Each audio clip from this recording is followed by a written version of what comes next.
নমস্কার, আমি পল্লবী আপনাদের সকলকে স্বাগত জানাই অমৃত কাহিনীর নতুন একটি কাহিনীতে। আজ বহু বাঙালি বাড়িতেই পালিত হচ্ছে অশোক ষষ্ঠী। এদিন অশোক ফুল এবং বীজ খেয়ে পালন করতে হয় এই ব্রত, আর তার সঙ্গে পুজো করতে হয় মা ষষ্ঠীর। বলা হয় বাসন্তী পুজোর ষষ্ঠীর দিন অর্থাৎ চৈত্র মাসের শুক্লপক্ষের ষষ্ঠীর দিন পালিত হয় অশোক ষষ্ঠীর এই ব্রত। কিন্তু কিভাবে এই পুজো শুরু এবং অশোক ষষ্ঠীর ব্রত কথাটিই বা কি জানেন? আসুন তবে আজ জানি সেই কাহিনী। প্রাচীন কালে অশোক বনে বাস করতেন এক ঋষি। তিনি একদিন এক অশোক গাছের তলায় একটি শিশু কন্যাকে কাঁদতে দেখলেন, যার পাশে কেউ না থাকায় তিনি শিশুটিকে কুটিরে নিয়ে আসেন। পরে ধ্যান যোগে জানতে পারেন যে তার মা এক হরিণী। এরপর কুটিরে শিশুটি বড় হতে থাকেন।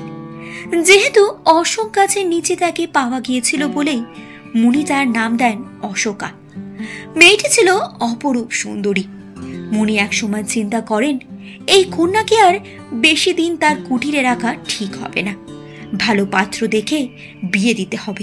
কিন্তু বহু চেষ্টা করেও উপযুক্ত পাত্র না পেয়ে মুনি বড়ই বিব্রত হলেন। ঠিক করেন পরদিন ঘুম থেকে উঠে যার মুখ আগে দেখবেন তার সঙ্গেই কন্যার বিবাহ দেবেন।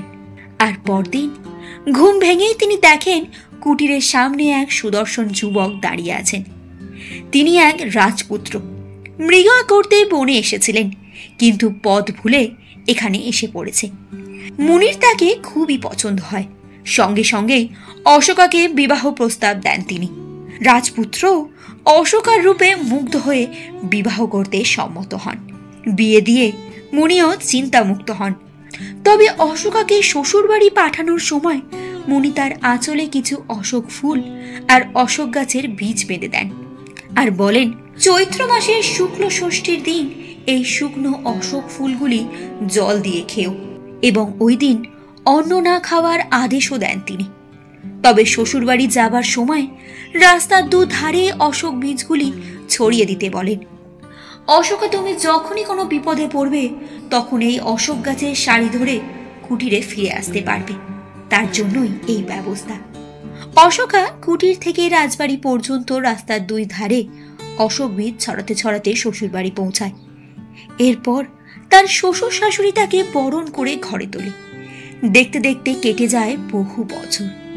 অশোকার 7টি পুত্র ও একটি কন্যা সন্তান হয়। তাদের বিবাহও হয়। আর এদিকে শ্বশুর শাশুড়িও মারা যান। এক চৈত্র মাসের শুক্লপক্ষে অশোকা তার পুত্রবধূদের ডেকে বলেন, আজ অশোক ষষ্ঠী, আমি আজ অন্ন মুখে দেব না। শাশুড়ির আদেশ মতো বৌমারা অশোকার জন্য মুখ কলায় রাঁধতে থাকে। কিন্তু ঘুঁটেতে একটি ধান ছিল, আর তা কোনোভাবে মুখ কলায় পড়ে ভাত হয়ে যায়। নিজের অজান্তেই সেই খাবার খেতেই অশোকার জীবনে নেমে আসে ঘোর সর্বনাশ। তার স্বামী, পুত্র, পুত্রবধূরা সকলেই মারা যায়। অশোকা মনের দুঃখে কাঁদতে কাঁদতে মুনির আশ্রমে ফিরে আসে। সেই অশোক গাছগুলিকে দেখেই রাস্তা খুঁজে পায় সে। ততদিনে গাছগুলিও বিশাল হয়ে গিয়েছে। আশ্রমে পৌঁছে অশোকা মুনিকে সমস্ত কথা জানান। মুনি মেয়ের থেকে তার সমস্ত কষ্টের কথা শুনে ধ্যান যোগে জানতে পারেন মুখ কলায় ভাত থাকায় এই বিপত্তি। তিনি সঙ্গে সঙ্গে ঘটি থেকে মন্ত্রপুত জল দিয়ে বলেন ওই জল মৃতদের গায়ে ছিটিয়ে দিতে, তাহলেই তারা প্রাণ ফিরে পাবে। আর চৈত্র মাসের ষষ্ঠীর দিন মা ষষ্ঠীর পুজো দিয়ে মুখ কলাই আর দই অথবা কলা সহযোগে অশোক ফুল খেতে বলেন, এবং ওই দিন অন্ন খেতেও বারণ করেন। তাহলেই সংসারে সুখ, শান্তি, সমৃদ্ধি বজায় থাকবে। অশোকাও সেই কথা মতো জল নিয়ে কাঁদতে কাঁদতে রাজবাড়িতে এসে মৃতদের গায়ে ছিটিয়ে দেয়। ফলে তারা আবার জীবিত হয়ে ওঠে। তারা জীবিত হলে অশোকা তাদের সব কথা জানায়। সমস্ত কথা শুনে তারা অবাক হয়ে যায়। আর এইভাবেই রাজবাড়ির বাইরেও এই অশোক ষষ্ঠী ব্রতর কথা ছড়িয়ে পড়ে। এই ছিল আমাদের আজকের কাহিনী। কেমন লাগলো আপনাদের এই কাহিনী? অবশ্যই তা আমাদের কমেন্ট করে জানাবেন। আর ভালো লাগলে একটি ছোট্ট লাইক এবং আমাদের এই ছোট্ট চ্যানেলটিকে সাবস্ক্রাইব করে পাশে থাকবেন অমৃত কাহিনীর। ফিরে আসবো আমরা খুব শীঘ্রই। আর ততদিন ভালো থাকবেন, সুস্থ থাকবেন, অমৃত কাহিনীর পাশে থাকবেন। নমস্কার। জয় মা ষষ্ঠী।